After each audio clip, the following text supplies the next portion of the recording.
to them at their place of business this month. And so we're going to do that, and it's the same proclamation that we do every year for them at their request. So that'll we have nothing under awards, presentations, and proclamations. And we do have the 2 vetoes under old business, and I know that we've talked about that multiple times. Any questions regarding the process, you can reach out to Jane, and I know she'd be glad to answer. And then next we'll move on to new business. First item on there is assigned to me.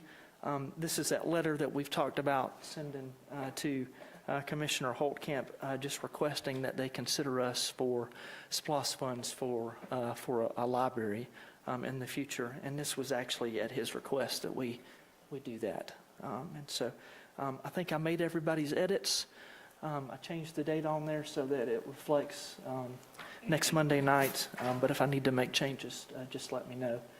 And I think the motion would be just authorizing me to sign the letter on behalf of all of us and sending it to the county. And then next we'll move on to item number 4, that's RZ-25001. And Art, I'll hand that over to you to talk about, or someone on your team. Yes, sir. Sorry.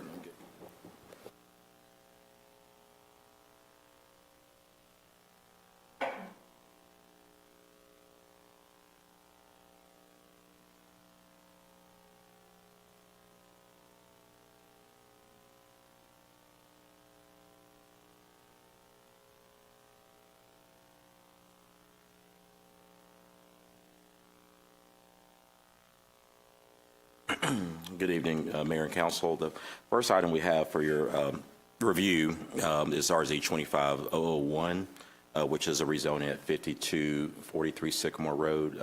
And this request is to rezone from RS100 and HM1 to RS36.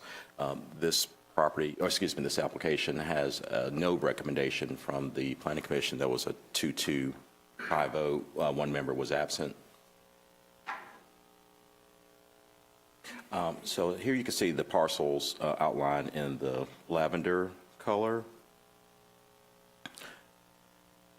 Most of the property is zone HM1, with some being zone RS100, and you can see some of the other various zoning of other parcels in the general vicinity. Mayor and Council, here is an overview of the site plan showing the townhome development.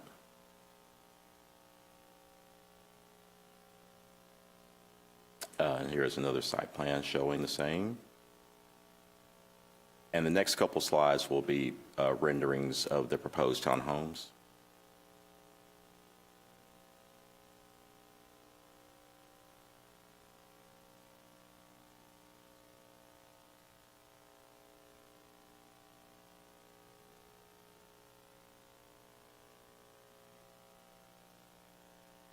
Mayor and Council, the homes that are highlighted in yellow in the top left corner are front-loaded, that will be facing the road.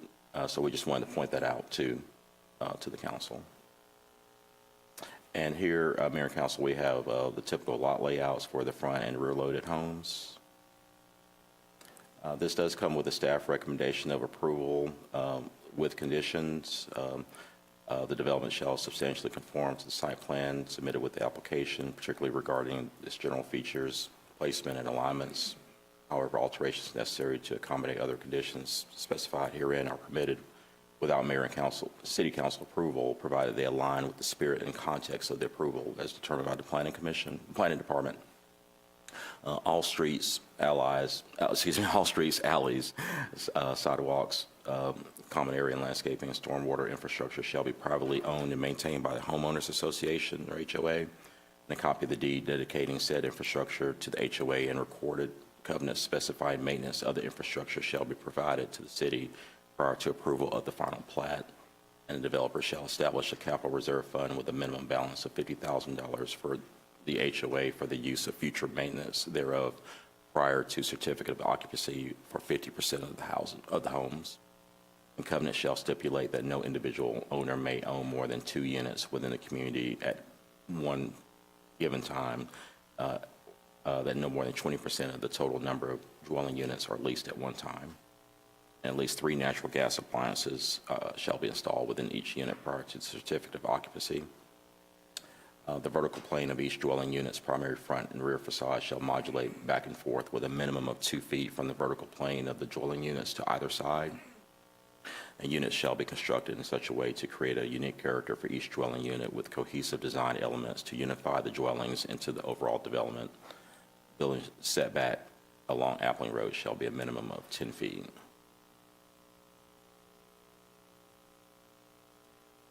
Mayor and council, there is a staff recommendation also for variance for the buffer, the 50-foot undisturbed buffer along parcels R7 306 065A and R7 306 066 shall be reduced to a 25-foot undisturbed buffer and a 25-foot graded and replanted buffer, subject to review and approval by the planning department. And you can see the area notated by the pink stars where that buffer would come in. Also, the front setbacks for front entry units shall be a minimum of 15 feet, so as long as the driveway is a minimum of 20 feet as measured from the edge of the sidewalk, and for any rear entry units shall be 0. The rear setbacks for rear setbacks for front entry units shall be a minimum of 15 feet, and for rear entry units shall be 5 feet, so as long as the driveway is a minimum of 20 feet as measured from the edge of the sidewalk. I will say, Mayor and Council, there was the applicant speaking in favor, and I believe 1 or 2 other citizens that spoke in favor of the application, and there was 1 or 2 citizens who spoke in opposition of the application at the Planning Commission. And again, that's a 2-2, no recommendation from the Planning Commission. We had 1 member that was absent that evening. Thank you, Art. Appreciate it. Any questions? Yes, Gary. Could you go back to the conditions, I think maybe around 3 or 4? Yes, sir. Oh, right there.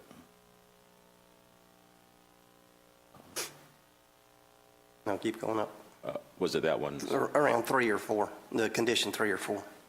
One more, there you go.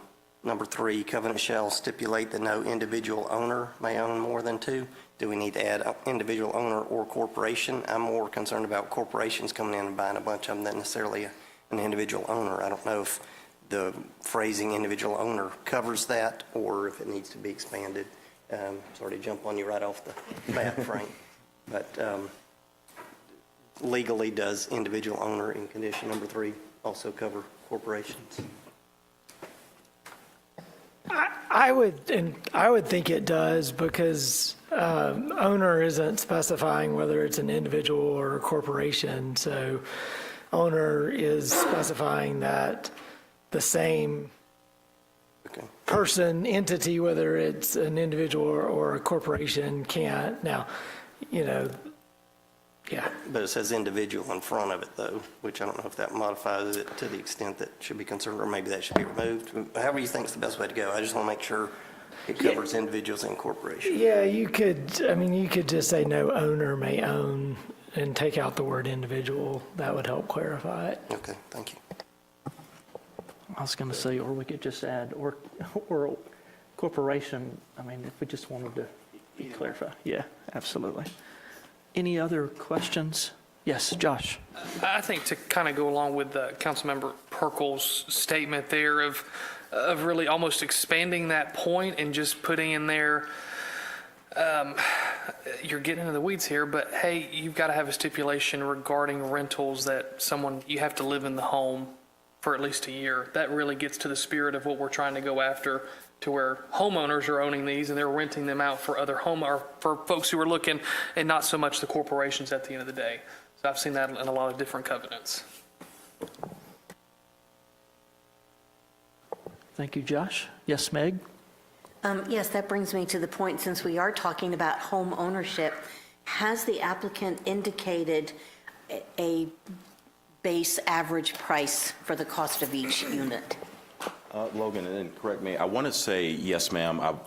don't hold me to this exact figure, but I want to say Mr. Kittle quoted right at about the $500,000 mark. Okay, so, general estimate, about 500,000. Yes, ma'am. And for what size townhome again? I think these are 1,600 or so, 2,000 square feet. On average, some may be. Average, Yeah. right. My other question is, I'm a little concerned about traffic on Sycamore, two-lane Sycamore. There are several neighborhoods off of Sycamore. There's a school, so you're talking about bus traffic and car rider traffic. There's another subdivision currently being built at the lower end of Sycamore right now with 30 homes. And during certain times of the day, it can be really hard to turn at that light from Sycamore to 20. I'd like to know what criteria is required for a traffic study.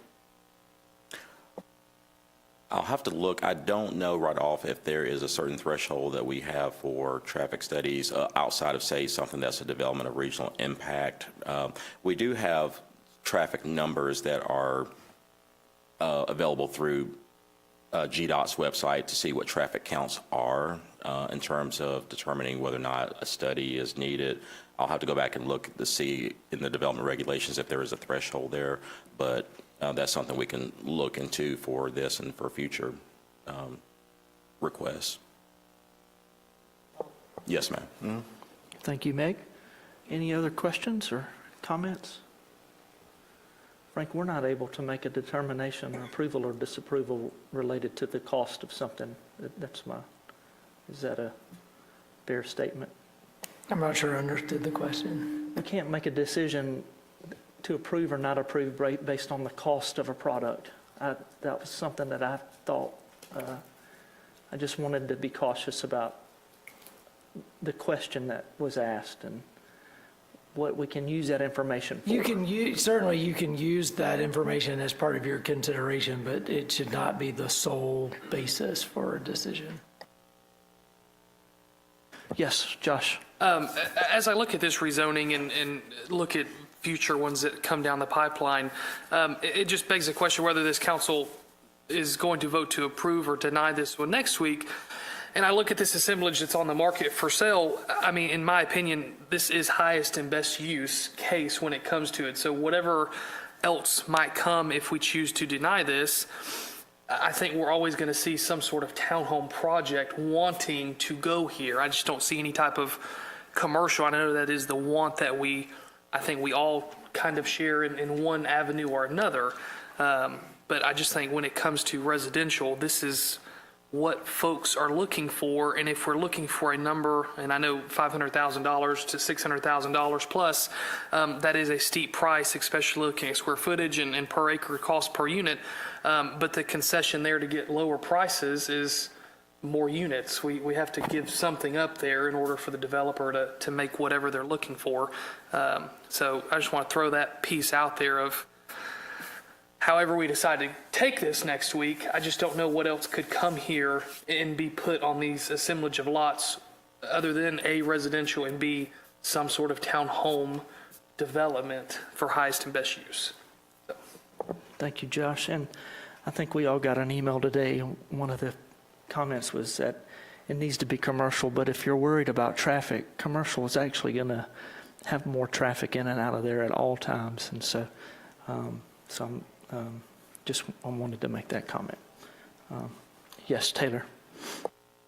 Just to follow up on what Josh just asked about, the current zoning is for the majority of the properties, HM1. Art, can you tell us a little bit about what HM1 actually is?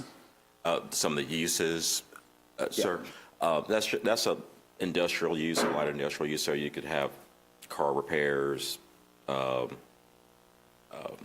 some storage, things along those lines. So it's going to be not the heaviest intense use, but some things along those lines that could be, they're allowable by right, with certain restrictions depending on the use. And one thing that I have done on some of the concerns on Hillcrest, and I'll do this tomorrow. I'll email Gwinnett DOT. I ask they actually track how often, like the light, and just what you were asking about, Meg, how often, for example, the left turns don't clear on Sycamore in the peak hours. Because I've done that at Hillcrest, and Gwinnett DOT actually tracks how often a light does not clear. And so I'll check with Gwinnett DOT to see if they can get us that information prior to Monday's meeting. I'd be happy to share that with Mayor and Council so they can see what Gwinnett's statistics are for that particular light. That's all I have, Mayor. Thank you. Any other questions? Yes, ma'am. One more Meg. question. Of course. I was just wondering, the variances that the developer is asking for, some of them I'm not too sure about, but if we were to not grant the variances, would that mean there would have to be less than 73 townhomes, most likely? I can't say for sure, ma'am. The variance that is being requested right now, there's a 50-foot undisturbed buffer, and the applicant is requesting a 25-foot undisturbed and a 25 graded and replanted buffer. So the number is the same, but the ordinance says 50-foot undisturbed, and what the applicant is requesting to do is to have 25 feet of that be graded and then replanted with landscaping. So I assume that, I can't say for certain if it would change or not. That's something we can check with the applicant to see if that would maybe alter the number of units with the plan. I can't say for certain, but it would depend on what the change, would be in the layout. We would just have to get with the applicant and see what they and their site designer. Art, that was could you possibly go to the map and maybe we could Oh, look at I'm where sorry, that yes, buffer sorry. would be? And that might help us visually see what she's asking. So where the pink stars are located, that's just kind of generally showing where the setback variance or the buffer variance is being requested along those property lines. But again, the number, the amount is 50 feet. It's a 50-foot undisturbed buffer. The applicant is requesting to still have 50 feet, but 25 feet of that be undisturbed and 25 feet of it be graded and then replanted with landscaping. And I think the only thing that does, it just gives the back of those townhomes kind of more protection from whatever that other piece of property is in front of it. Do you know where the two pink stars are? Do you know what that's zoned? Is that Yes. RS1? Got it.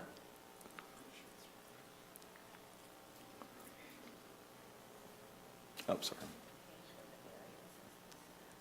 I believe it's going to be RS100. Maggie, and it would be really helpful if you would talk about the variances that you are asking about, because that helps us all know.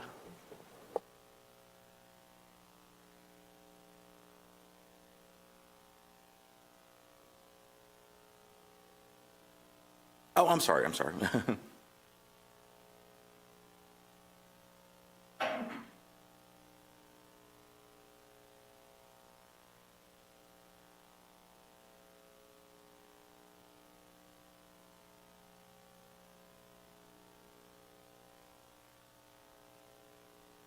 Oh, sorry.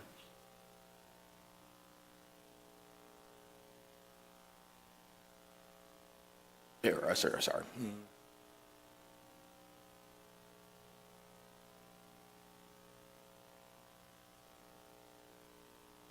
Was there another variance, Meg, or was that the one? Okay. Yes, ma'am. Thank you. All right, any other questions or comments? Yes, Alvin? You mentioned, I think you had a highlighted section of 2 sets of units that were going to be front-facing to the road. I guess those would be the units that's facing on Appling? Is Yes, that sir. what- Okay, and the ones that are actually be facing on Sycamore, they would be actually forward-facing into the actual subdivision itself? So they'd Right, they would be- back of them would actually be facing to Sycamore? That's correct. Yes, sir. Okay. And that's only like 69 through 73, that small plot of, oh, actually, all of them. So all of them, the whole plot would actually be forward-facing, even including Sycamore? Oh, well, yes. Okay, all right. Kind of in the okay. curve, sorry, yes. Got it, okay, all right, perfect, okay, great. All right, any other questions or comments on this one? All right, I see none, so we'll move on to item number 5, 25-001. Art? Yes, sir. Mayor and Council, this is zoning ordinance amendment 25001. As the council may recall, several weeks back, there was a request to have multifamily development as a special use permit within the TCO CBD districts. And we wanted to just kind of go over that with you. A few definitions here of what an apartment house is: a residential structure containing 3 or more apartments, a dwelling, a multiple dwelling, a dwelling containing 3 or more dwelling units or designed for occupancy by a fraternity or sorority or by 3 or more boarders or roomers, a dwelling unit, 1 or more rooms designed for the occupancy, cooking, and sleeping of 1 or more persons living as a family. The staff has a recommendation of approval of the ordinance amendments. This will delete the following text from section 1002D4, conditional uses. A multifamily residential shall be limited to mid-rise courtyard building type, referred to Appendix A, minimum floor area ratio 5:1, maximum floor area ratio 2:1. Adding the following text to the section 1002D5 special uses. Mr. Mayor and Council, I don't know if you want me to read all of these, but these are some of the, these are the multifamily complexes that are existing now. Art, we got them on our screen and we can read. All right. Just want to make sure. So we wanted to show these, that they would be excluded because they're existing now or under development, so that if there was a need to rebuild, if there was, a tragedy or, to some degree or whatever, that they could rebuild at the density unit or count that they have now. Okay. Let's also delete section 1002D mixed use, replacing section 1002D6 mixed use with the following text. Mixed use shall be allowed only upon application to and approval of the City Council under the rezoning process required by this ordinance. 2 or more of the allowed use, I should say uses, sorry, uses, conditional uses and special uses may be present in a mixed-use development. No zoning buffers will be required between parcels within the central business district or between parcels within the central business district and parcels directly outside of its boundaries. Residential or office uses in buildings containing retail or other uses are encouraged, and the acreage in which such buildings are located may be used in either or both classifications for density purposes. Mayor and Council, we have a recommendation of approval of the following ordinance amendment. There was a unanimous recommendation from the Planning Commission as well for to the Mayor and Council. Thank you, Art. I appreciate it. I think there was unanimous request from us for the Planning and Zoning Commission to take this up, but are there any questions from anybody on this? All right, no questions. We'll now move on to item number 6, and that's the special use permit 25-001. Yes, sir, and that's at 4725 Nelson Brogdon. And this is a request. You can see the parcel outline in the lavender color. This is formerly used as a gas station. And you can see the parcels in the general area along Nelson Brogdon, their zonings. Here is a site plan of the convenience store as it exists. And here is a photo of the convenience store.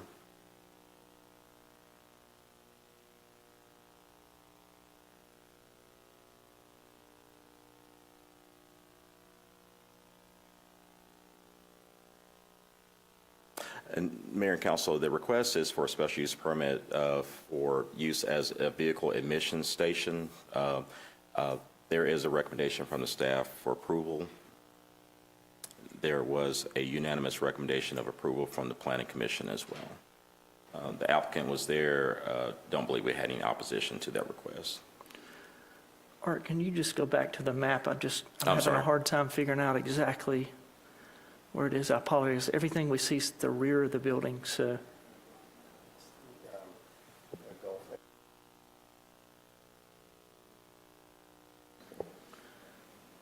Gary, help me on that one.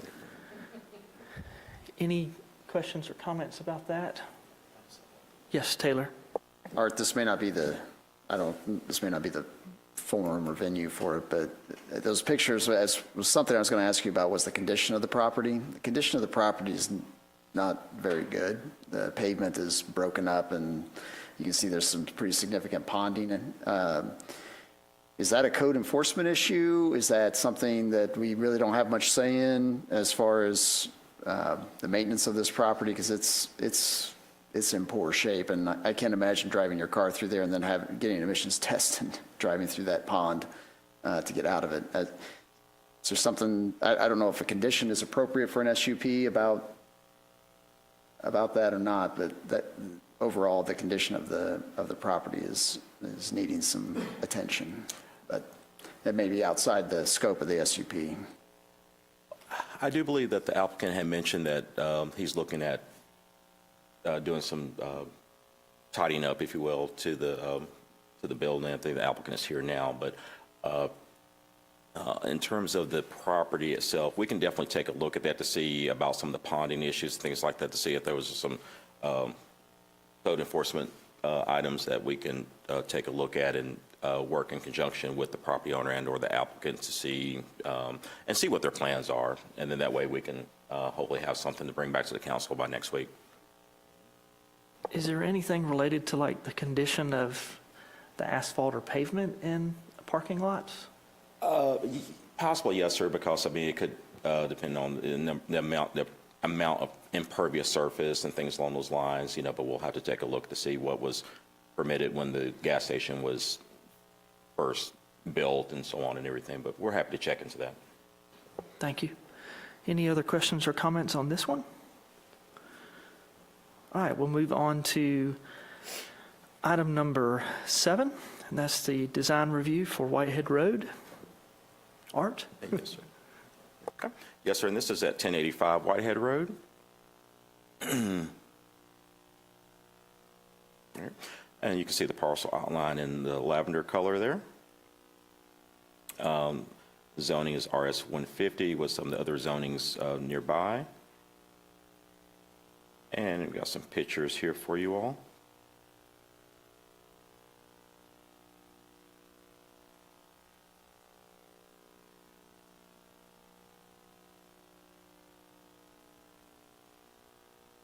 And there's a survey of the property.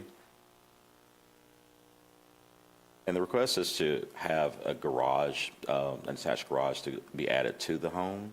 And so you can see the elevations from the rear, left, and right and front elevations as proposed.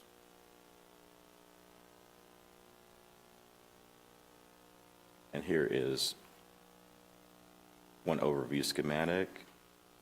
And then this is a kind of a roof line overview, if you will. The staff recommendation is approval of the site plan and buildings and material and architectural detail with the following conditions: that the final design shall substantially resemble the attached exhibits labeled Exhibits 1 through 4, and all materials and colors shall match those of the house.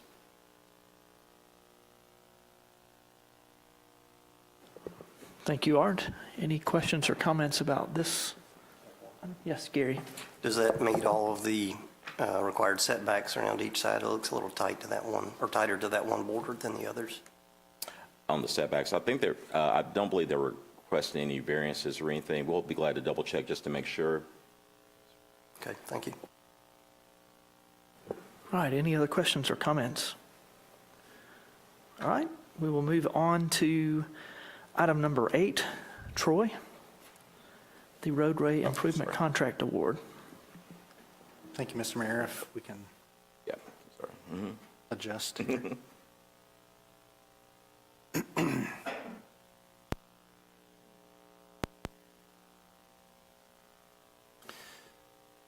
This is a request to approve a contract for our annual roadway improvement repair contract.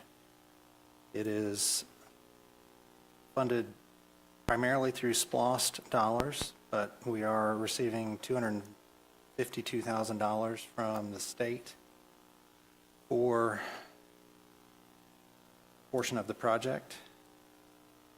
It was something that we do most of the work in-house. We have our staff identify the candidate streets. We submitted that recently for approval from the state of Georgia, some 15 streets that are on the screen here, various neighborhoods and in various conditions.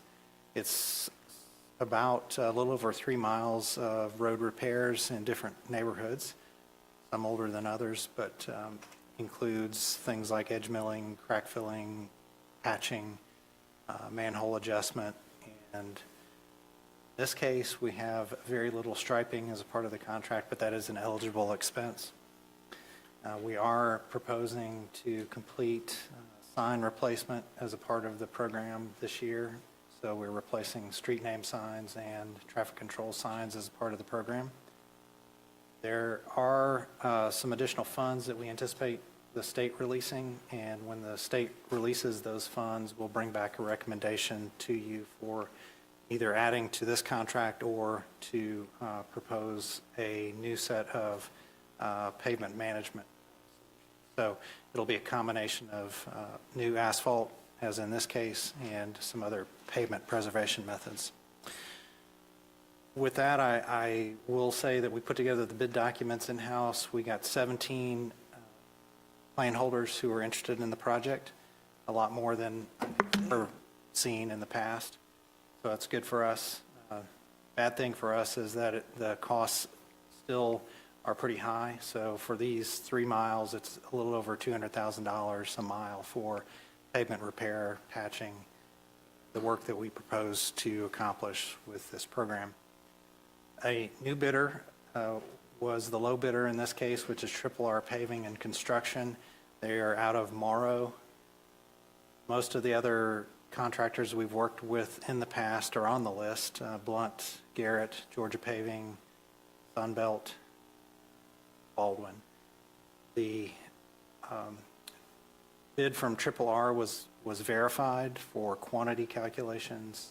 Also checked references for Triple R. They've done work mostly in the southern half of the metro area, but completed a number of projects for the city of South Fulton. I know the Public Works Director there, and for Morrow and a couple of other cities on the south side. So we were pleased with the reference information we got back. So we're prepared to make the recommendation to award to Triple R Paving and Construction for $862,860. And should have pulled this up while we were talking, but there are 4 that were under budget. I'm pleased with that. And then there was just a little over 3 miles of roadway repairs. Questions? Thank you, Troy. Any questions of Troy? I have one. Yes, sir, Gary. You mentioned this is 3 miles of paving. Do you have a estimate or total of the miles within the city limits? We're 75-ish miles, so, but we're slogging our way through the program and funding as many of the repairs as we can. I think I mentioned last year when we were talking about the program that I wanted to introduce the pavement preservation methods so that we could start increasing our score for the overall rating, and I can present that next Monday along with this recommendation with some information about what we've got in mind. This is a unit price contract as well. I think that question came up last year. So depending on quantities and additional funding released by the state, we can add a certain amount of quantities to the contract.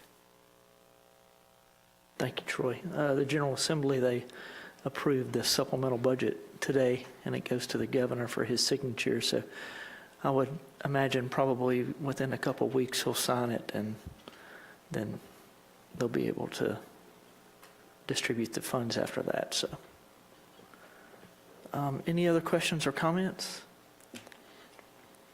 All right, we'll move on then. Next, we'll move to item number 9, and that is to readopt policies for the Livable City Centers Initiative. Sorry.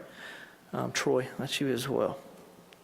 This program, Livable Centers Initiative, is a funding mechanism administered by the Atlanta Regional Commission, and they outsource most of the administration to Georgia DOT. There are some policies that are required under the program, but before I get into that, let me just say that the project that it's associated with is to connect the Greenway Trail from where it currently will end with the Georgia DOT widening project of Highway 20 at Peachtree Industrial, and then connect it around to the end of the E-Center and the bridge over Highway 20. So that's the focal point of the project. It is a very deliberative, long process when it comes to administering and implementing Georgia DOT-funded projects or ones they are a part of. But as a part of that, we've got to readopt policies that we've adopted in the past and just acknowledge that we're participating. So these are two documents that speak to the focal point of the 3 documents that are a part of my memo. One is the procurement manual, which speaks to procuring engineering and design-related consulting services. So this doesn't really have anything to do with actual construction, but it just commits to the state and ARC that we are implementing and abiding by the Brooks Act. The Brooks Act just says that we will procure these design services using a qualifications-based selection process. So it avoids some of the pitfalls of selecting low bid when it comes to professional services. So this is just saying that we participate with that, and we have staff that are qualified and are trained on a regular basis in what that means. So our staff is identified in these documents, and Logan, I think, drew the short straw, so he's participating now in that program, Nicole Klein and Curtis Northrup. On the other side of the slide is the Title VI documents, which explains that the City of Sugar Hill agrees not to discriminate and comply with civil rights requirements. So that's kind of what that document is about. We've got a program that has been established for some time that sets up a process for anybody that has questions about it. They can contact the city clerk, and we've got that information on our website. So that's what this item is about. It's pretty straightforward. Might even recommend, if there's some interest in establishing a consent agenda item, this might be eligible if you see fit. Thank you, Troy. Any questions of Troy? All right, we'll move on to item number 10, and that's you as well. HVAC equipment replacement for the E-Center. Okay, just very simply and visually, these are natural gas heat pump units on top of the E-Center. They were installed in 2018. There are 6 of them. Don't be confused by the unit numbers. We skipped the unit number 2 for whatever reason. I'm going to blame Tim Schick on that. But anyway, so they operate in a facility that's a little bit different than some of the other office buildings that we have in our facilities inventory, because it is a 16-hour, 7-day-a-week facility. The hour counts on these units are up there. So 50,000 hours is the warranty period for these types of units. They are fast approaching their lifespan if they're not well beyond their lifespan. So there is one that is in need of repair and replacement immediately. The others are fast approaching, and so we looked at the economy of scale for purchasing them in mass, and that is the recommendation. We are going to keep Unit 6 for salvage purposes to pull parts from should we need it in the future. The 2 vendors that provided pricing for the natural gas heat pump from Yanmar were qualified to install the Yanmar units, which is preferable from both Yanmar's standpoint and ours.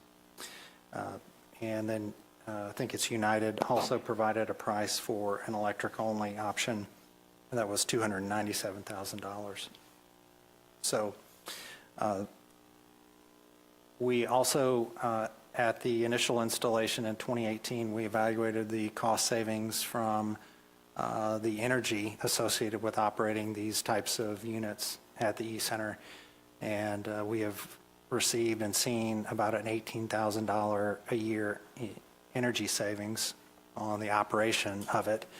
And you see the installation cost was somewhere just over $200,000 for these units. Energy savings over that time period was just north of $100,000. So to operate these units over that time period was about $100,000. The proposals from J.C. Lane and United Maintenance was $230,900 and $297,000 for the electric. United would have to purchase the units from Yanmar and didn't feel like they could provide a competitive bid for the gas-only option. There is a payment and performance bond recommendation from staff. We will get that before next week to find out what that cost is, but they will pass that through as cost. It's somewhere around 3% of the bid amount, so something like $13,000 is what that is. We also have reached out to the Gas Authority, who is offering a new technology credit for all 6 units of $42,000. So the net cost is $188,900 plus the cost of the bonds. The recommended action is to approve the purchase of those 6 replacement HVAC units for the e-center from J.C. Lane at the cost indicated of $230,900 plus the bonds cost, and authorize the mayor to sign the contract for installation. Thank you, Troy. Any questions? Yes, Josh? Is J.C. Lane the only folks who install Yanmar natural gas units? There are 2 other vendors in South Georgia that do. I can ask for a price from them, but they probably are not going to be competitive because of the mobilization cost. Okay. I think I would like to see just 2 more prices, just so we can say we have 3 quotes, just so we have 3 quotes. But that's my only concern with it. We've got to do it. Looks like they're end of life, so. All right, any other questions? Yes, Gary? So I don't mind the total cost, but it just seems like 10 years is a inadequate amount of life we got out of these units. I don't know that we want to just go back and replace them with the same type units. I would have expected something more than that, at least like 15 or so. And if we're saving $18,000 a year going with these type of units, what is it costing to be replacing them every 10 years versus a longer service life? So I just want to make sure we've looked at if there's other alternatives we could consider there. The other question I have is you have plus bonds on here. What is that? Payment and performance bonds? Oh, for the supplier? Yes. I see. Thank you. Troy, are you going to be able to get an additional quote by next Monday? I will do my best. All right. But I think even if I wasn't able to get it, we could probably spare an extra month. Okay. I don't want to wait too much longer into the summer, but if we can, I'll do my best. Okay. Thank you. Any other questions or comments on this item? All right, next we'll move on to item number 11, and that is green space and right-of-way dedication. Troy? As a part of Novera's project, they constructed a significant portion of the Greenway Trail north of Highway 20. And at the end of Stanley Street, it extends out into some undevelopable green space area that they reached out to us and wanted to dedicate as green space to the city of Sugar Hill. There's not much in there in the way of anything other than something staff felt like was good use to preserve as green space. So it is some 4.46 acres of additional green space that we can add to our inventory.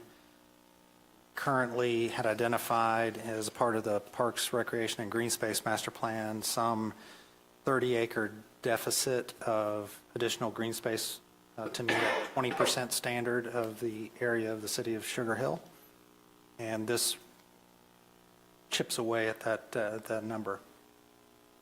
So that's the first part of the item. There is a document associated with that that I'll ask if Frank wants to comment on in a minute. But the other part of it is the right-of-way dedication for Stanley Street. When Stanley was first constructed, it doesn't look like it was ever in the center of the right-of-way based on survey information we got from Novair.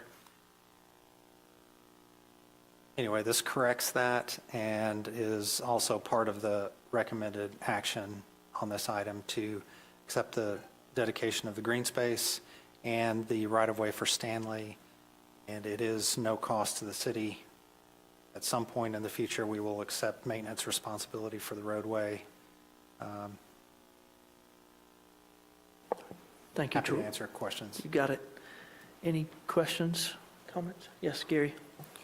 So if this is undevelopable land and there's nothing we can do with it, and it looks like we're going to have to maintain some right-of-way on Peachtree Industrial there, why do we want to take it instead of have them pay taxes on it? I think part of it too is we would like to control the greenway trail that runs through this property. And there is an additional element, I think, with the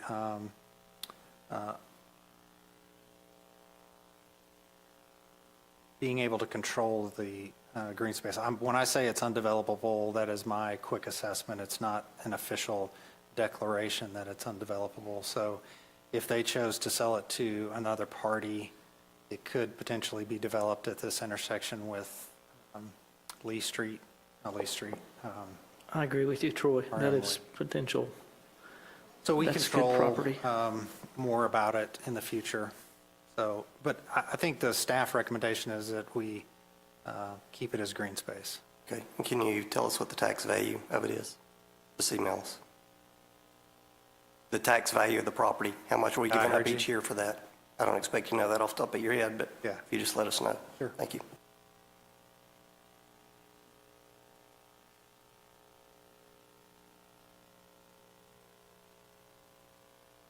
All right, any other questions on this one?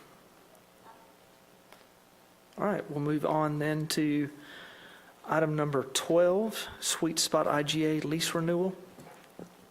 I think we brought this up a meeting or two ago, just in need of updating an agreement between the city and the Downtown Development Authority for the continued operation of the old City Hall building as a business incubator. And we are recommending that we extend that agreement with the DDA. This is the document that accomplishes that. It's currently a co-work space and business incubator with offices for some 20 or so different individuals that can lease offices and business startups and those kind of things. So we are looking at options as it relates to future uses of the building, which we don't have nailed down yet, but that's part of what we're contemplating. That's Theo sneezing back there. Troy, any questions on this one? All right, no questions on that one. Next, we'll move on to item number 13. Meg, that's for you. Thank you, Mayor. As I had discussed last month, I am proposing a travel policy for the city of Sugar Hill. And as an introduction to that, which I had also talked about last month, our 2025 budget allocates $66,200 for travel in all city departments and $64,750 for education and training. which is a total of $130,950. We have approved these amounts, and as a council, I think we need to be more aware and informed of how these funds are spent. While I definitely agree that training, classes, certifications, conferences, and workshops are vital for city employees, mayor, and council, that also keeping up to date with these latest news and advances in governmental procedures and technology is very important.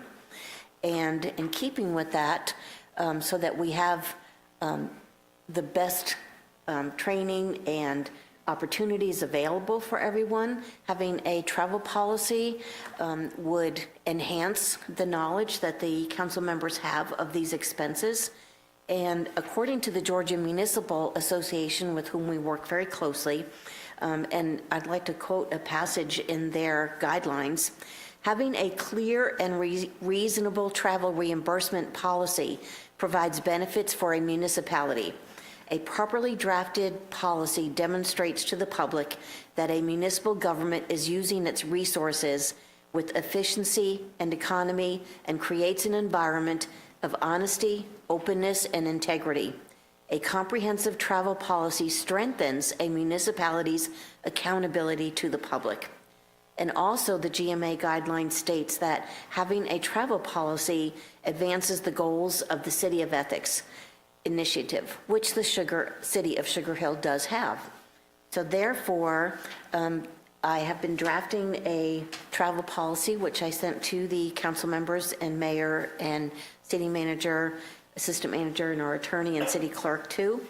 Currently, our procedure is to submit receipts of travel expenses, which really just does not give us the information that we need when it comes time to approve a budget, and we just look at all these numbers and we really don't know where all of this is going and for what purpose. I have looked at travel policies for the cities of Brookhaven, Hampton, and Athens, Clark County, as well as reviewing the GMA guidelines. So my proposal for the City of Sugar Hill is 5-part. I did notice when I came in tonight that each of us had 2 documents available to us. One is entitled City of Sugar Hill Training, Certification, Continuing Education, February 2025 Report from all of the departments, which is very comprehensive, and I think it's great. This is exactly what I like to see.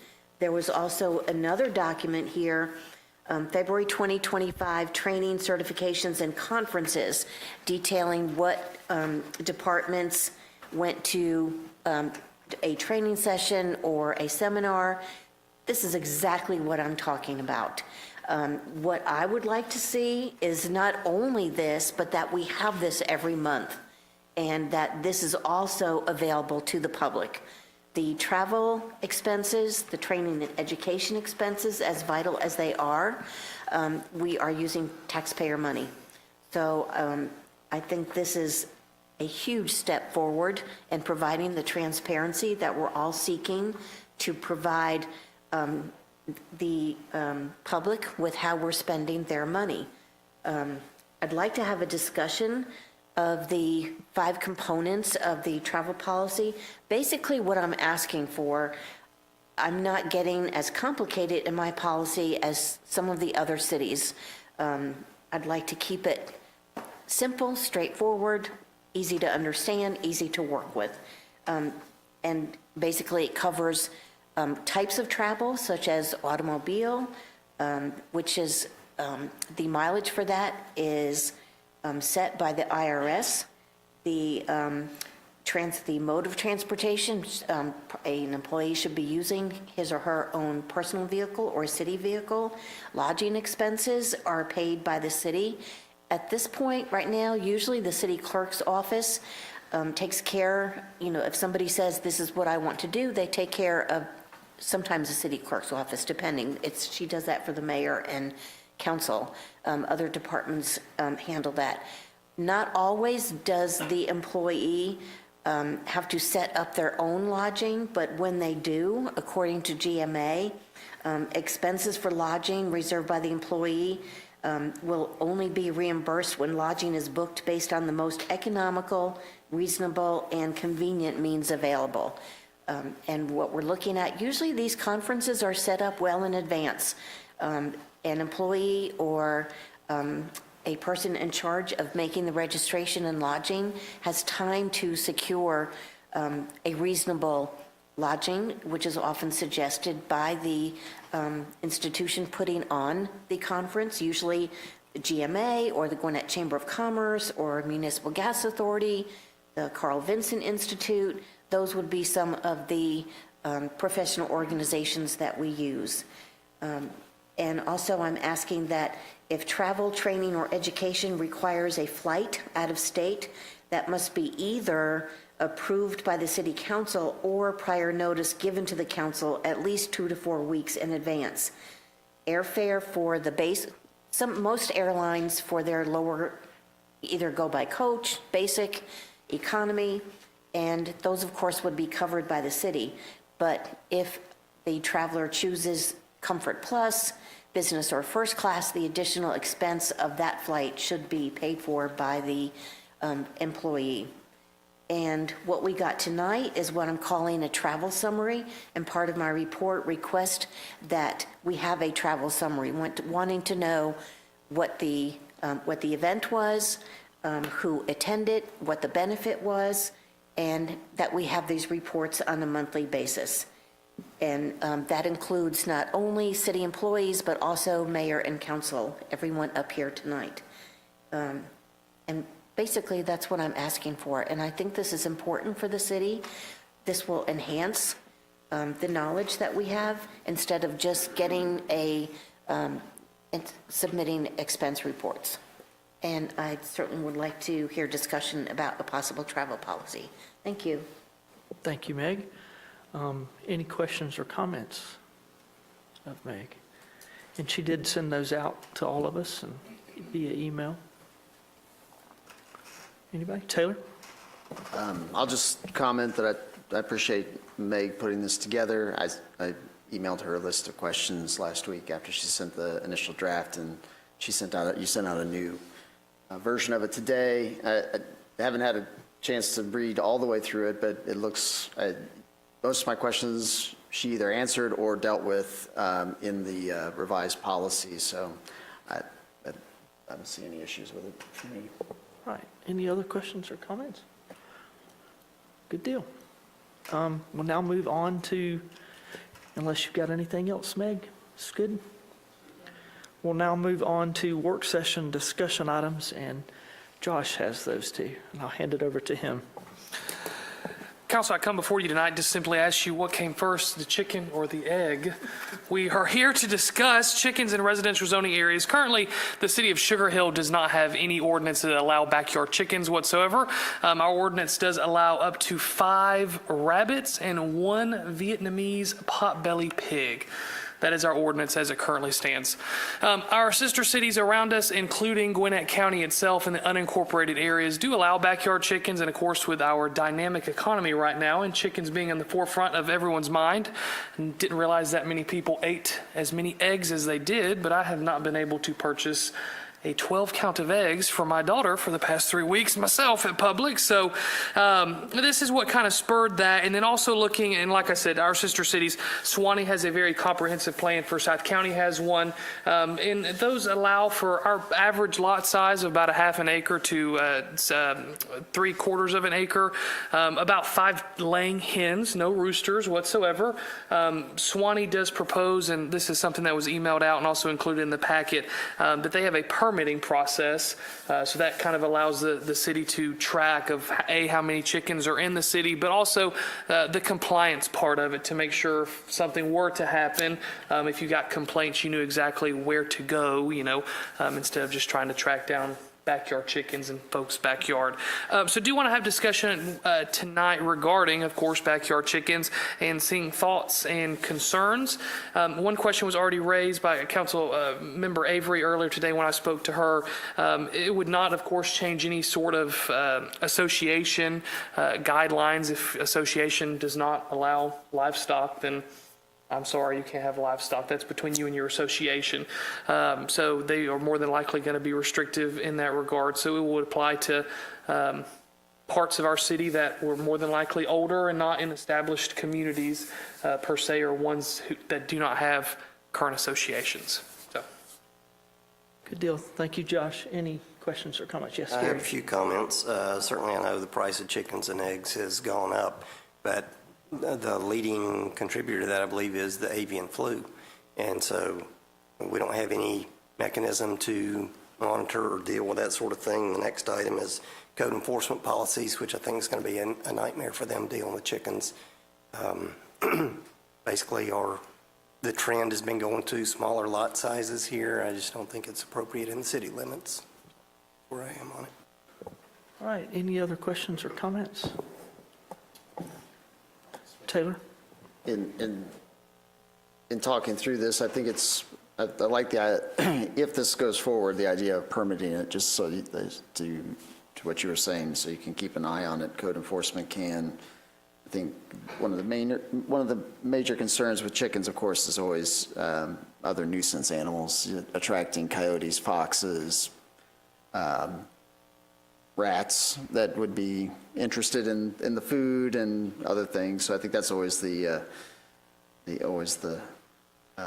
layer of onions that you have when you're approving livestock, is the unintended consequences and additional visitors that you end up with livestock in your yard. And that's true of even if you have cats and dogs, of course. But anyway, if this goes forward, I would definitely want to see some sort of permitting process so that we could keep tabs on it. And if there's complaints from neighbors, I know we have some chickens in the city, I think, that are currently obviously here without permission. But that's something I think we definitely would want to track if this moves forward. All right, any other questions or comments? Yes, Josh?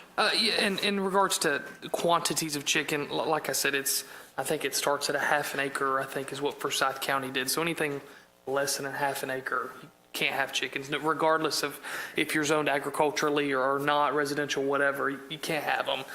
So I think something like that, of at least a half an acre if we want to proceed with something like this. And then, of course, limiting it to a quantity, whatever we deem fit. And there's lots of different ways and variations of how all of our cities around us and counties have derived of what those quantities were. And I think this also provides a way for a lot of our young people and youth and kiddos, to just learn about a little bit more work ethic besides taking care of a dog or a cat.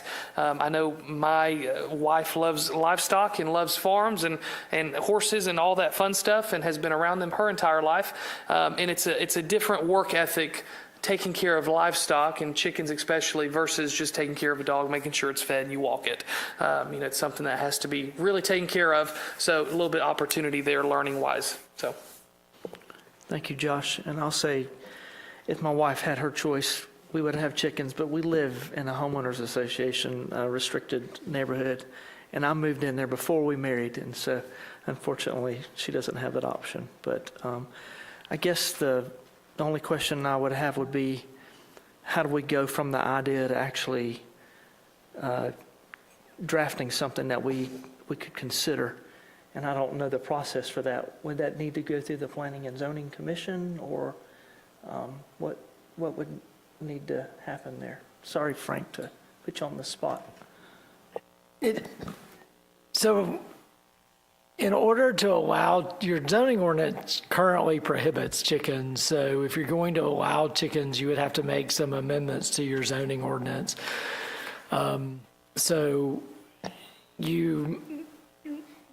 So part of it is a zoning ordinance issue, and yes, you would have to send it through the Planning Commission in order to make amendments to your zoning ordinance. You'd have to run your ads in the Gwinnett Daily Post and all of that.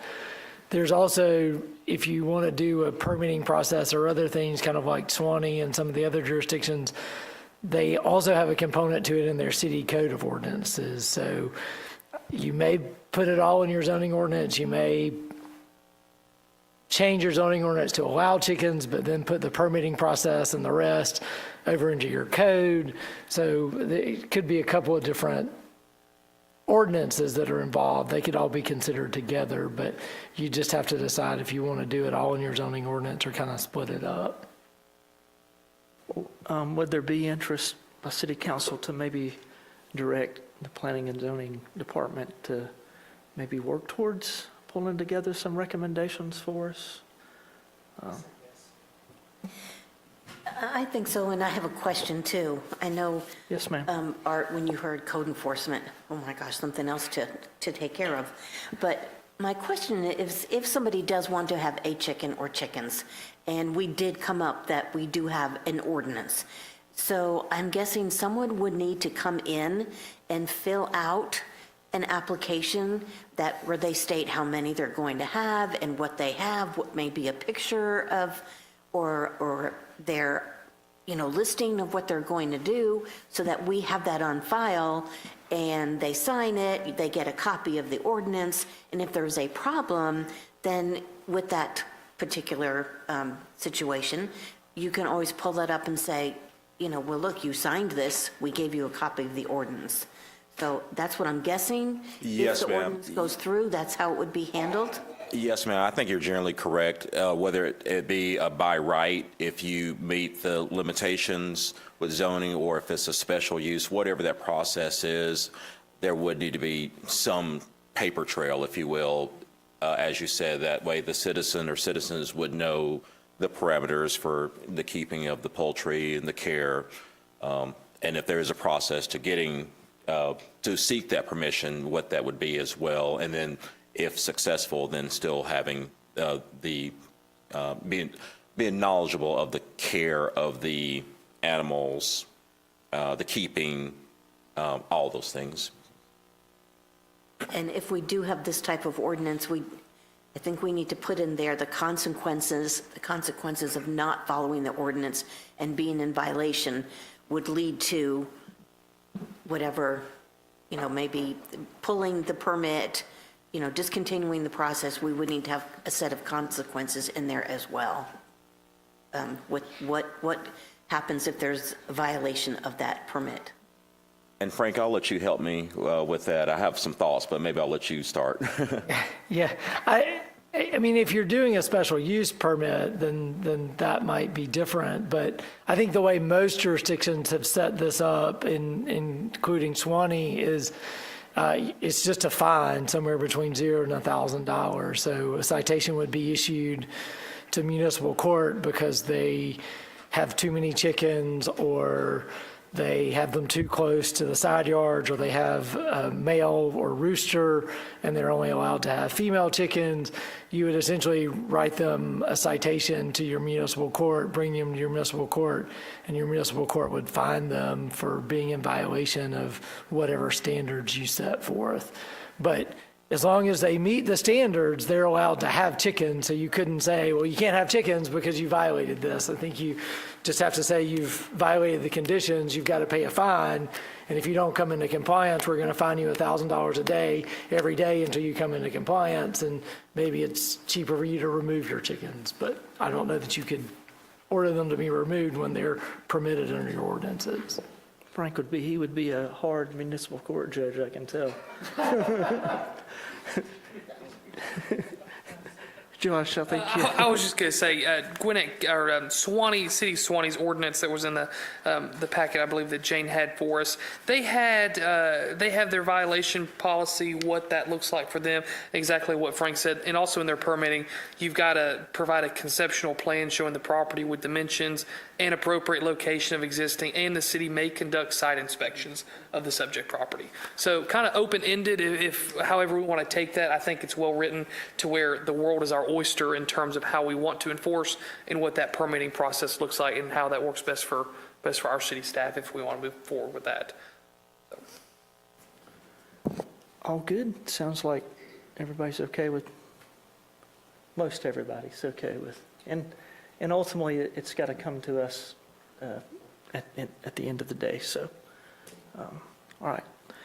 We'll move on to item number 15. Josh. Sure. Thank you, Mayor. Code enforcement policies and procedures, we've spoken about that several times before up here. And do want to kind of get, I guess, all of our heads around exactly what that policies and what those procedures are. And I think I want to default to Art, if I will, of exactly what that procedure kind of looks like as it stands now. You know, how many times are we going out? What is a NOV, or a notice of violation? How long does that stand for? What's kind of the follow-up time frame? Just to see kind of where we are currently. And the motivation behind this is looking at our code enforcement department. It seems like we are very reactive in a lot of things that we do. We are really following through on either violations that are currently outstanding or citizens raising concerns internally through online or calling or emailing. And I would like to get us to a place to where we can be more proactive. So I'll default to you, Art, if you can walk us through a little bit of that. Happy to, Councilman. And again, good evening, everyone. And just a few thoughts for the council, and we have just a brief overview for you all as well, and happy to address any questions. We currently have 2 codes enforcement officers for the city of Sugar Hill, and one of the, there are 2 main tracks, if you will, in terms of code enforcement procedures. If a codes enforcement item is delivered, however, email or, phone call or just by observation, the officers will take a look at the property and then make contact with the property owner to let them know that there is a code violation. Usually that's with a courtesy notice, and I'll go over that in just a little bit. Many times there's a situation where, say for instance, if it's a tall grass issue or something, someone may have gone on vacation, somebody was going to cut the grass, they didn't get around to it, or something happened, it rained a lot, and all of a sudden the grass is tall. And oftentimes once the property owner is made aware that, they may already know that they have a situation, but they'll say, oh, I'm cutting the grass this weekend, it'll be done, there'll be a follow-up fairly quick. And other items too. Sometimes folks are waiting for a relative or somebody to come into town to help them with an item or something along those lines. Again, a follow-up, and then generally that's, can be fairly quick. However, when there is an item that comes up and there's not a quick resolution for whatever reason, then we get into the longer process, and I'll kind of go over that. So in terms of timing, a courtesy notice is delivered through regular USPS to the property owner as listed on the current Gwinnett County Tax Assessor's Office records. And the municipal code violations require 10-day compliance period, so there's 10 days built in there. There's a second notice of violation if the issues issued if the compliance is not met by the first courtesy notice or notice of violation, and that's in 7 days. So you can see where things are starting to kind of elongate a bit, depending upon, again, if there is any compliance to the notice or notices. Then there's a final notice that's issued, again, this is by certified postal service, posted on the property if the property owner occupied is determined by the Gwinnett County Tax Assessor's Office, and then a certified USPS delivery required for properties not owner occupied, and that's a corporation or a rental property, that type thing. And there's a 7-day compliance period, depending upon delivery confirmation. Then there's a citation to appear in municipal court, which is then again delivered by USPS by certified mail. If the property is owned by a corporation, delivery confirmation for the registered agent is required for court hearings and may be posted on the property if the Gwinnett County Tax Assessor reflects the property is owner occupied. So sometimes and I'll stop there for a second. If it's a ABC Corporation, it may take some digging to find out who the registered agent of ABC Corporation is, so that we can then make sure that we have proper delivery confirmation to the person or persons, that would need to be served. And so sometimes that can take a while. Also, if something is in an estate situation, a probate situation, things along those lines can be complicated, trying to figure out who exactly is the executor or the executrix of the estate, hunting those folks down, and then making them aware of the situation.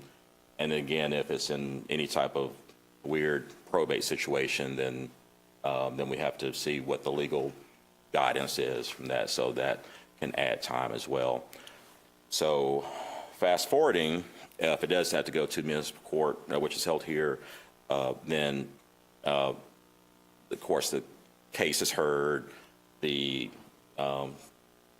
post officers will present their information, the background, the defendant, I guess, would get a chance to speak as well, and then the judge will make a determination as to what will happen if there's a fine or if there's something along those lines. So just briefly, in summation, this, depending upon, again, different factors, it could be something that could be rectified within a week to 10 days. It could be several months. And just one or two other quick things, and I'll yield. Oftentimes, when it is going to take a while to go through a process, there are many things that are happening in the background that the citizens in general may not see. They just notice that there's still something, going on with this house, which looks like nothing's happening, but there's a lot going on in the background. Again, we have the time parameters that are built in that we have to comply with. And then also, one very important factor that I would like to mention again is that we are very cognizant that it still comes down to a very human factor. We recognize that sometimes we will have folks who, due to their age or financial abilities or contacts or lack thereof, or family help or support or community support, oftentimes folks are aware that there's a situation. They may not know how to get some assistance.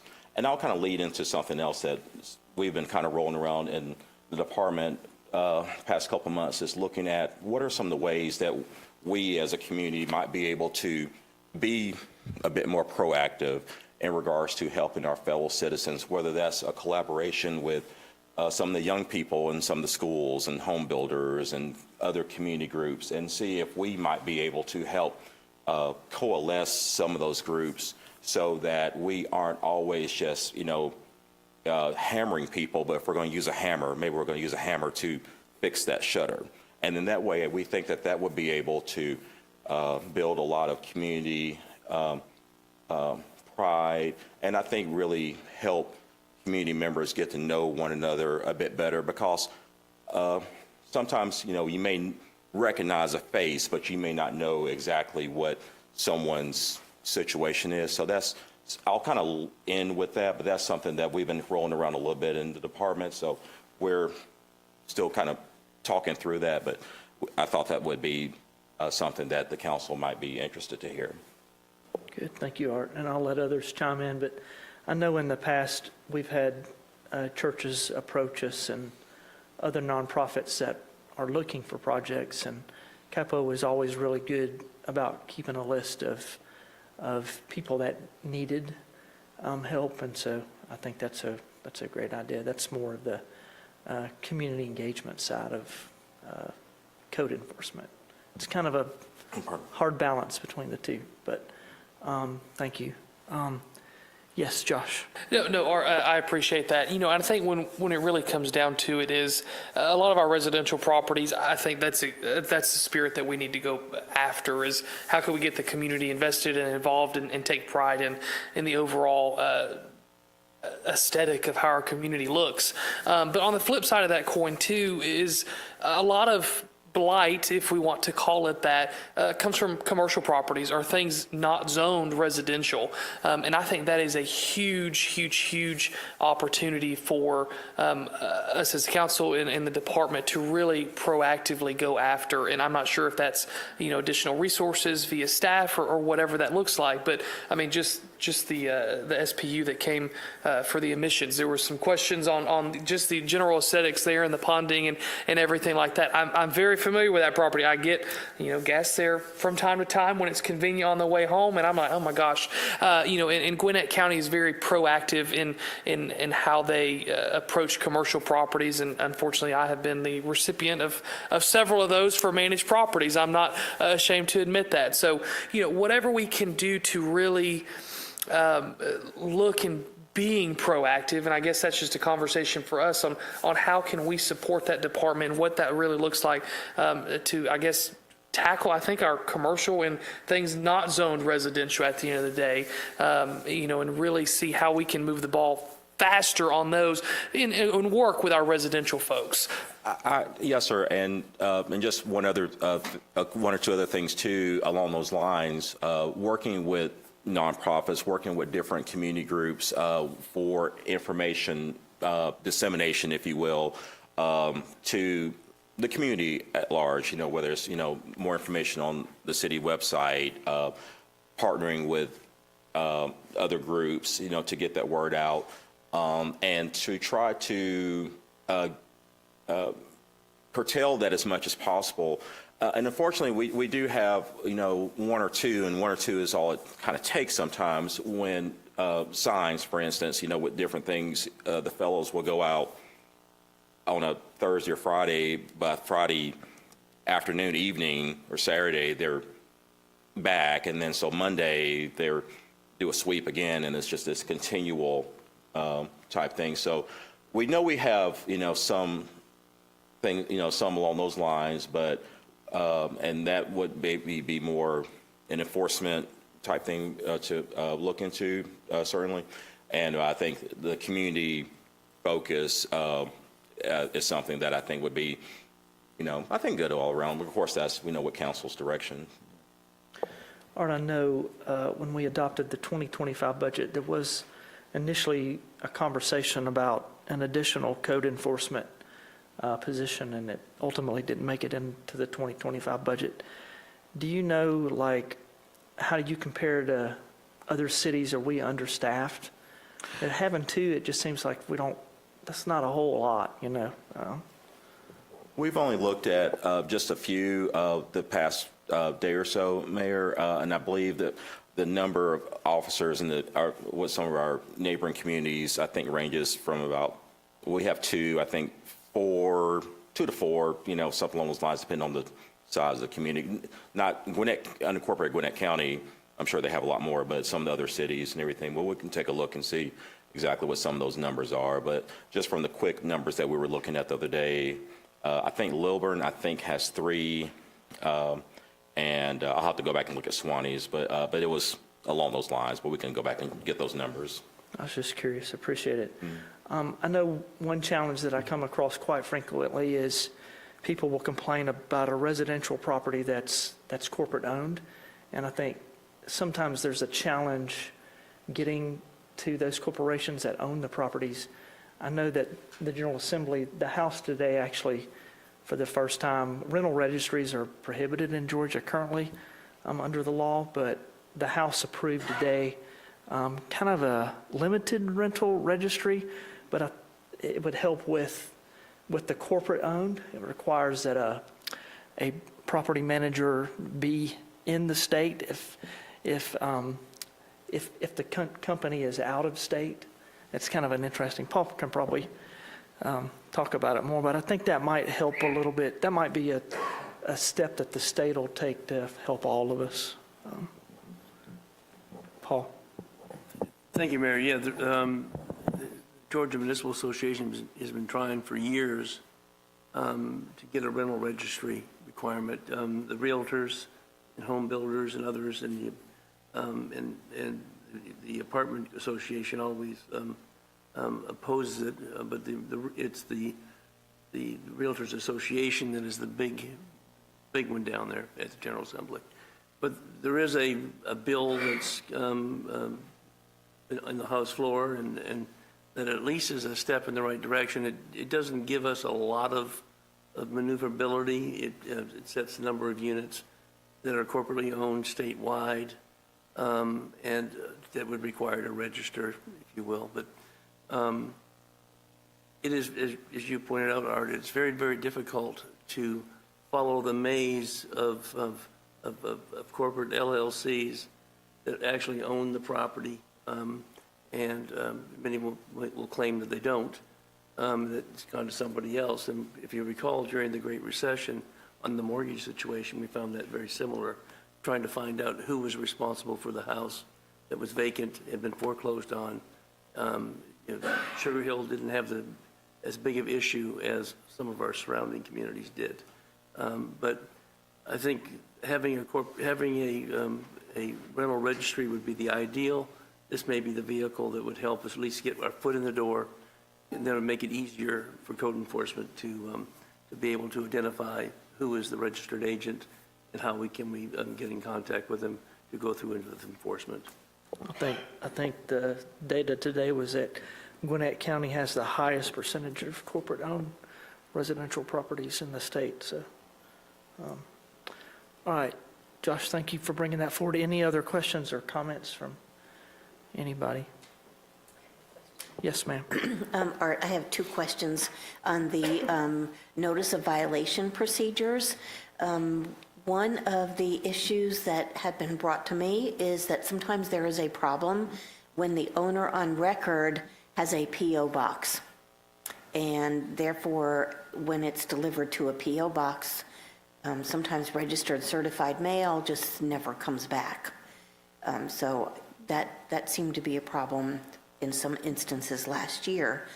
And also, my other question for you is that in the February planning, your report last month, you had mentioned that your department was transitioning to the new permitting system, and that as part of the update, the property code and maintenance inspections has been renamed code enforcement violations, so that you can better shift, reflect the shift from recording inspections to tracking violations. And you said you were in that transition. Are you still in that transition period with that permitting system?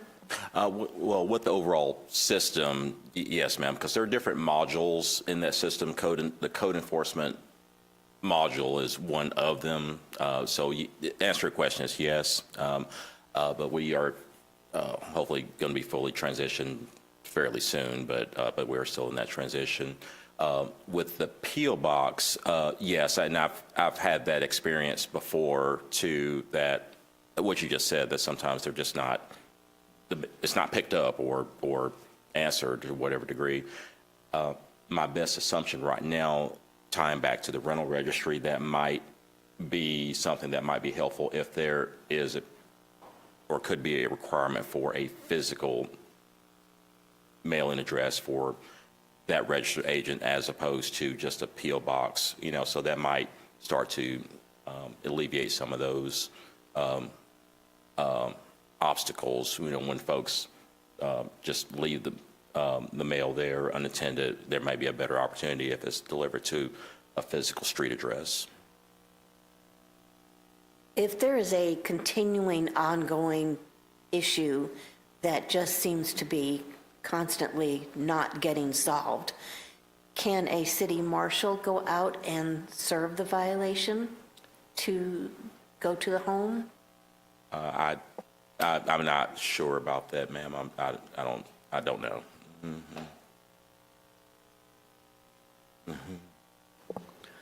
All right, any other questions or comments?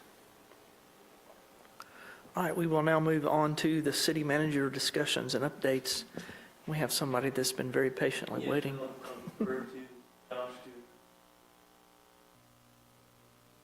Perfect. Thank you, Paul. I would like to go ahead and ask Chelsea and Sam to come up on behalf of the Theo Hutchins Task Force on Building an Inclusive Environment for Children with Diverse Abilities. And I'll ask Troy if he could pop up the PowerPoint presentation here in a second. we just want to take an opportunity and have them share kind of what this amazing task force has been doing in the short time since we officially started meeting. They have came a very long way, and super proud of what they have done. I will give all the credit to them. They have been fantastic partners in this, and I'll go ahead and turn it over to them and share a little bit about, and they have a small presentation for us as well. Perfect, thank you so much, and we will try to make this quick, being that it's past my bedtime. I'm Theo's bedtime, I mean. Just wait for our slides. So we did want to cover a couple of different important information that we've been able to generate since starting our task force. If you could go to the next slide, please. Again, one more. Okay, just some quick statistics so that everyone understands the importance in our task force and inclusion. Just in Gwinnett County alone, there's going to be an increase of 15% year over year of special education or special needs students within our community. So something like an inclusion task force is important, being that we're allowing our community to learn more about how to be more inclusive, how do we support families with children with disabilities, how do we support families and caregivers with adults with disabilities, because children that are disabled just grow up to become disabled adults. And so being able to have a community that supports them and provides them with different amenities is just what's going to get us to the next level. Yeah, Sam and I can attest to the fact that no matter how much wonderful research and best practice and evidence-based programs and systems that are out there, none of it really matters that much unless the hearts and minds are there. And it comes first with understanding. Next slide, please. So our mission, as you can see, and I'm going to step back just a little bit. I actually have a loud voice, so we should be okay. So our mission is to essentially build an inclusive environment just to have a better understanding of the different diverse abilities that are found within our community. So that goes from being on the autism spectrum, ADHD, Down syndrome. There's a large collection of different abilities that our community will face from day to day. So getting just a basic understanding of what those are is the first step. Creating spaces and experiences that are easily accessible, that goes right in line with ADA, but also how do we kind of take that to the next level? That goes back to our events, having ADA parking. Some of what the task force has done lately has been going to local businesses and asking if we could offer sensory safe hours. So that way families who don't necessarily get the opportunity to go out and eat with their families can have a sensory safe space. And a lot of our community is excited to become part of initiatives like this. Gathering parents with special needs children, we're a community, so being able to know who is within our community is just going to allow for more inclusion, better spread of education. How can we, all become part of this initiative? And just sharing the resources I'd add as well. Yep. Yes. The next point is to review and update policies to incorporate inclusion-focused initiatives. Education via marketing, town halls, and community engagement for better understanding of inclusion, disability awareness, and community connection, and eventually allocating a budget towards current and future task force needs. Right now, we're trying to do everything on a budget of 0, and we gladly work for that budget, and I always will, but having a little bit to help with certain education and event things would probably be really cool, so. Next slide, please. So we do have a mission statement. So our mission is to create an inclusive space for people of all abilities by uniting parents, caregivers, educators, and community stakeholders to update policies, educate on inclusion, and allocate resources. So thank you, ChatGPT. We were able to come up with a really cool mission statement, but all that really means is, as a community, as a whole, we all have to basically come together to be able to help families that really need that village. Next slide. Okay, so what have we done so far? We have been in practice as a task force since December. So October. We had our first meeting in October. We had our first meeting in October. We launched everything in December. We wanted to give everyone just some time to kind of digest and give us the opportunity to build out a list of needs and wants within our community. So the very first thing that we did was we set up monthly council meetings. So we meet with Josh on a monthly basis just to kind of give him an update on what we've been doing. The second is we launched a Facebook page, and that's how we stay active within the community, letting everyone know, hey, we have this event coming up, or we're hosting this seminar, or did you know that this camp is being offered? So it keeps us engaged within the community, and Chelsea and I try to at least post 1 to 2 times a day, roughly. So we are definitely out there making sure that people know that we exist. Tony Robbins says you have to go out into the community and say something 7 times before it actually sticks with them, so we're trying to keep that into consideration. So we've surveyed members of the community on certain opportunities. So what do you want to see offered within our community? And a lot of what came up was sensory safe restaurant hours, sensory safe rooms at the event. So for example, what we did at the Eagle Theater with that sensory safe room. Seminars and education, which Chelsea hosted an event this week on GAP, Georgia parenting, pediatric programs, just to kind of talk through any Medicaid and any type of other state subsidized programs that, thank you, that parents could take advantage of. So we've requested business buy-in for that sensory safe location. We've hosted informational, so again, about that GAP program. We've already launched our committees, and we have 3 committees that we're focusing on now. The first being the playground. That is a very important initiative to our community. It's one of the number 1 that everyone thinks of when they think of the Inclusion Task Force, and the number 1 need that they really have expressed. Pretty much over and over again. So we do have a playground committee where we're talking through right now, how do we fundraise, what's our wish list for equipment, things of that sort. Education and seminars, and then any events, marketing, and networking. So that goes back to who's in our community, who actually has skin in the game when it comes to having a disabled child, and then what is it that you need. And then planning for a playground, like I said, we're focusing a lot around fundraising and then kind of building out that wish list of equipment. So what is in our community currently that can accommodate a special needs child or adult, what is not, and then what could we essentially add to our future playground that will set it apart from other cities. Yeah, for example, one of the very common pieces of equipment that people would like to see at an inclusive playground is a fence.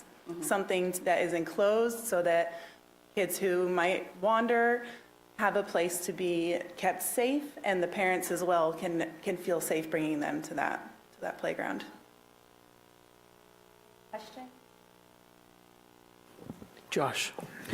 No, I just want to thank both of you. You are both amazing women. I appreciate what you do for this task force. And they failed to both mention that they both have children with diverse abilities. And they do an amazing job juggling both that and motherhood and just life in general. So really appreciate what you've done for this task force and all that you've done for our city so far, and just excited to see where we're going to go. The city staff is working on hopefully getting us a page here in the next coming weeks so we can continue to advertise you and advertise this task force on an ongoing basis. And then, you know, they have really just been hitting the ground running with this playground in the fundraising effort. I told them we're going to have to fundraise every dollar we can get. And they were like, okay, let's do it.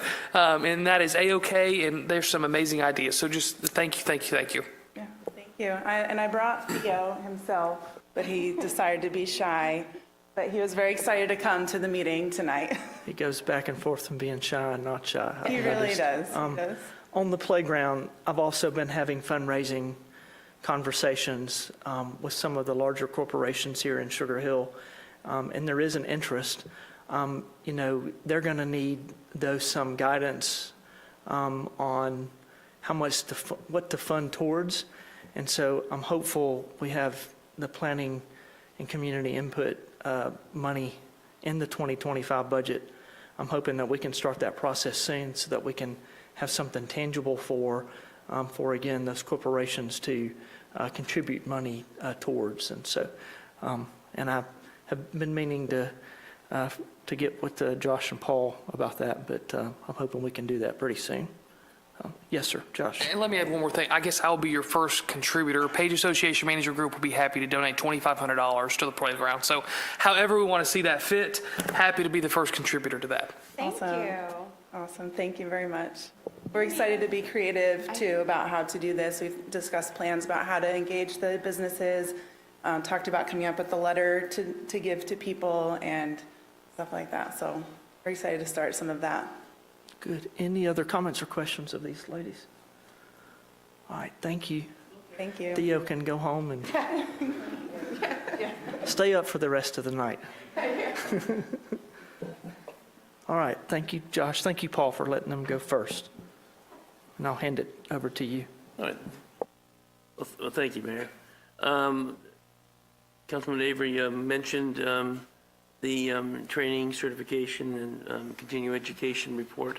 I want to thank all of our managers and directors, and I also want to particularly thank Victoria, who stepped up and said she'd be the repository for the data. She set up a system that we can capture the input from staff and managers and to put in the report.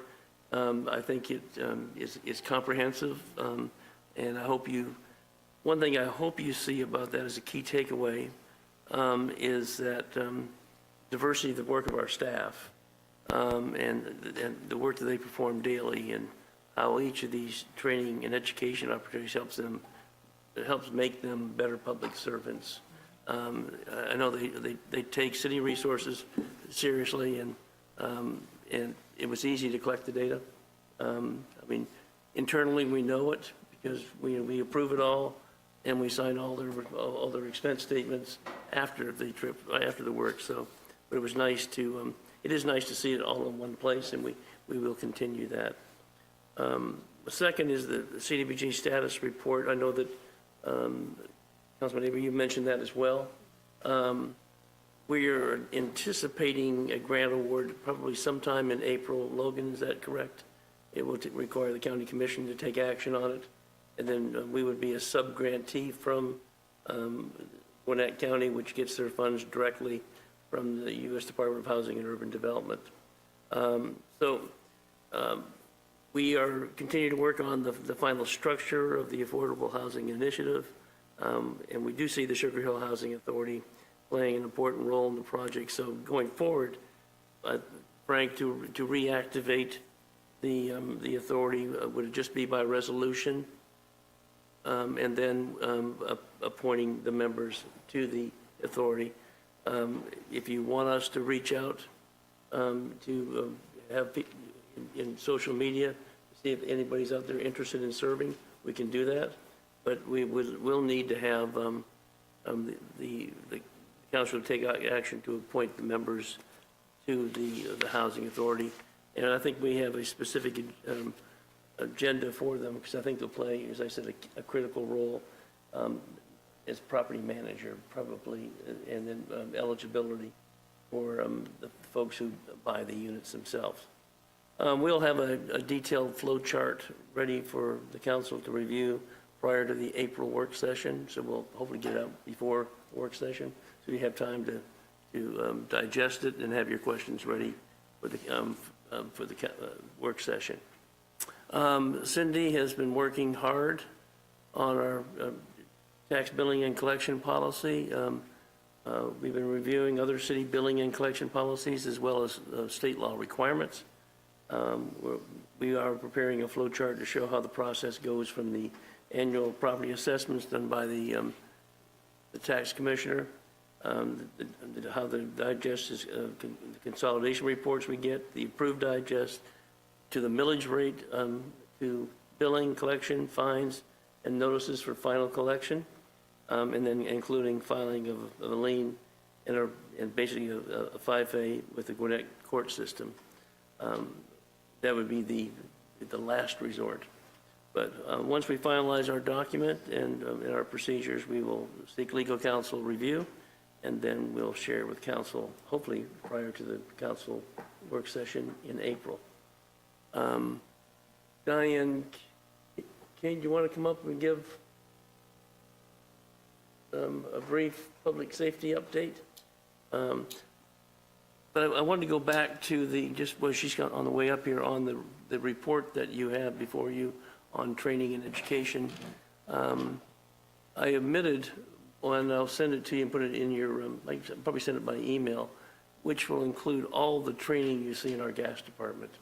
I mean, it's a very, very long list of things that they have to do daily to maintain certifications and to make sure that we're in compliance with pipeline safety and all the other provisions.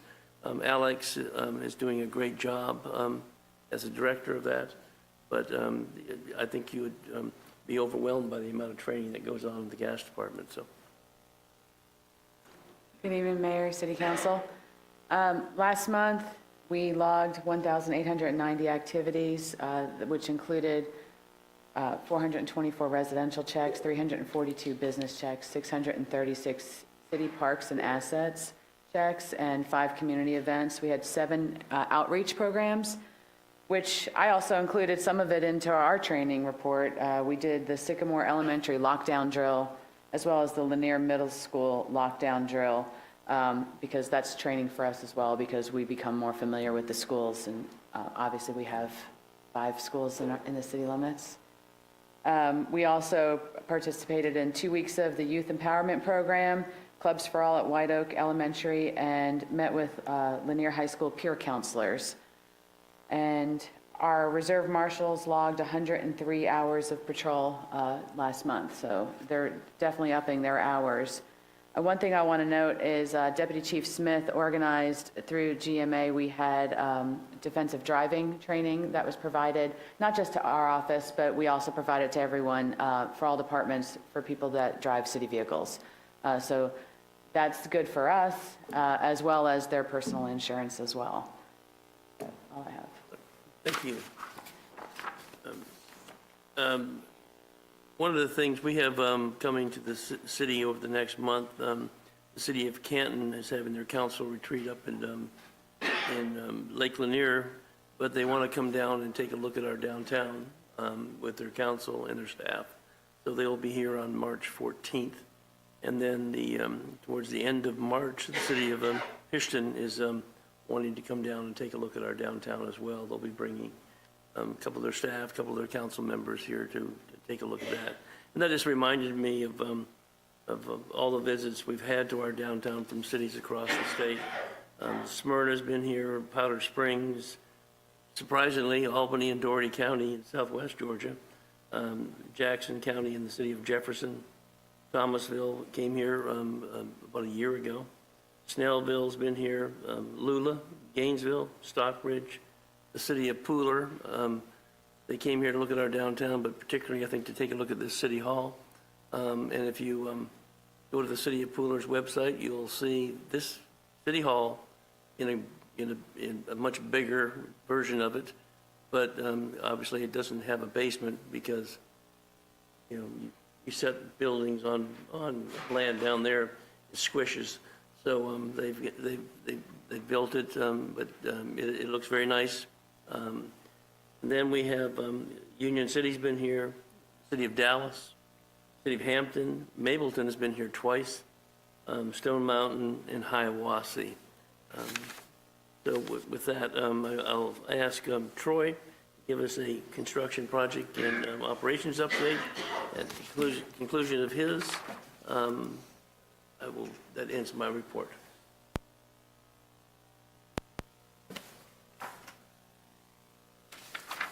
Just very briefly, I want to refer you to the public project construction update, which is on the website, and I encourage you to look at that. It's on the Public Works page, so navigate your way to that, and you'll find everything you want to know about our public construction activities for the month of February. Just very briefly, I wanted to touch on an important subject this time of year, which is the gas system for the city of Sugar Hill. I think there were some strong reactions to opening your gas bill this month, and I want to talk a little bit about the gas rates in relation to not only the marketers and other municipals, which I don't really have on the screen for you, but I'll get that for later presentation. But this just puts it into perspective that in spite of, I think, some of the reaction that you might hear about with regard to your gas bill, our rates are lower than every other marketer. Fixed rate or any other sale that anybody can announce. The overall rate that you pay to the city of Sugar Hill for your gas bill is lower than any other. It's the second lowest in the state compared to all the other municipals in the state of Georgia. And so that puts it in perspective, doesn't always help have a high gas bill, but I just wanted to explain that. The gas rate for the month of February was $1.03 per therm. In January, it was 81 cents a therm.